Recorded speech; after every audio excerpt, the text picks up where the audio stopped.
செமையா இருந்துச்சு bro. Climax ஒரு 10 நிமிஷம் வந்து ஒரு ஆட்டம் ஆடினாருயா, நிறைய ஆடினாருங்கய்யா. இன்டர்வல் காடு மோடு பாட்டு தான் ரிப்பீட் போடாம விட்டாங்க. செமையா இருந்துச்சு, அது சரியான டான்ஸ், சூப்பரா இருந்துச்சு. கம்பேக்காக தான் இருக்கும். அவர் என்ன பண்ணாலும் ஏதாவது சொல்லு தான் இருப்பாங்க. இந்த படம் எனக்கு பிடிச்சிருந்துச்சு. பார்ப்போம், எப்படியும் குறை சொல்ல தான் செய்வாங்க. ஆனால் அவ்வளோ எதுவும் இல்லை, அவர் செமையா பண்ணிருந்தாரு. பாட்டு வெளில கேட்க போகிற இது ஒரு மாதிரி இருந்துச்சு. படத்தோட செம பிளெண்ட் ஆகி சூப்பராக இருந்துச்சு. அவர் ஸ்பூப் படம் மாதிரியும் இருக்கு, சீரியஸான படம் மாதிரியும் இருக்கு, நடுவில் திடீர்னு தமிழ் படம் பார்த்த மாதிரியும் இருக்குது. செம்மையாக இருக்குது. அவரோட காமிக்கல் டச் இருக்குது படத்தில்.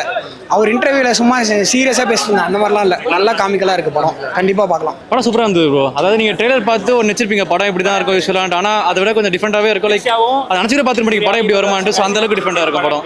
ஏன்னா அது கதை நீங்கள் எப்படி நினச்சிங்க, ஆனால் கதை டோட்டலாக வேறு கதை. நீங்கள் ட்ரெய்லர் பார்த்த மாதிரி இருக்காது. அதான் எனக்கு வந்து பிடிச்சது. சூர்யா ஆஸ் அவர் நடிப்பில் குறைய சொல்ல முடியாது. லைக் எந்த படத்தாலும் அவர் போர்ஷனை கரெக்டாக பண்ணிடுவார். ஸோ ரிமைனிங்கிறது மற்ற தான், பட் இதுலையுமே அவர் போர்ஷன் செம்மையாக பண்ணிட்டாரு. அது டவுட்டும் கிடையாது. ஆர்ஜே பாலாஜி அவரோட எலிமெண்ட்ஸ் திருப்பி ஆட் பண்ணிக்கிறார். அவரோட காமெடியாக இருக்கட்டும், அவரோட லாஜிக்ஸ் ஆகட்டும், எல்லாமே நல்லா இன்க்ளூட் பண்ணிக்காரு. நம்ம அவரோட படங்கள் பார்த்துக்கோ இல்லையா, மூக்குத்தி அம்மன், அதே மாதிரி இதுலையுமே ஃபன் கலந்த ஒரு என்டர்டைனராக கொண்டு போயிருக்காரு. சாயப் பியங்கர் அவரோட பிஜிஎம்ஸ் எல்லாமே திரிக்க விட்டாரு. லைக் கரெக்டாக சீனுக்கு மேட்ச் ஆயிடுச்சு. ஸோ அதெல்லாம் நல்லாவே இருந்தது ப்ரோ. என்ன ரொம்ப பிடிச்சிருந்த படத்துல? எல்லாமே நல்லா இருந்துச்சு. நிறைய ஃபேன் பை சமூகம் மாதிரி இருக்கு, ஜிபி மாதிரி இருக்கு, சூப்பரா இருக்கு. ஆமா. Periyar Maniammai Institute of Science and Technology, Tanjavur. RIAC ranked number 17 in India by IIRF.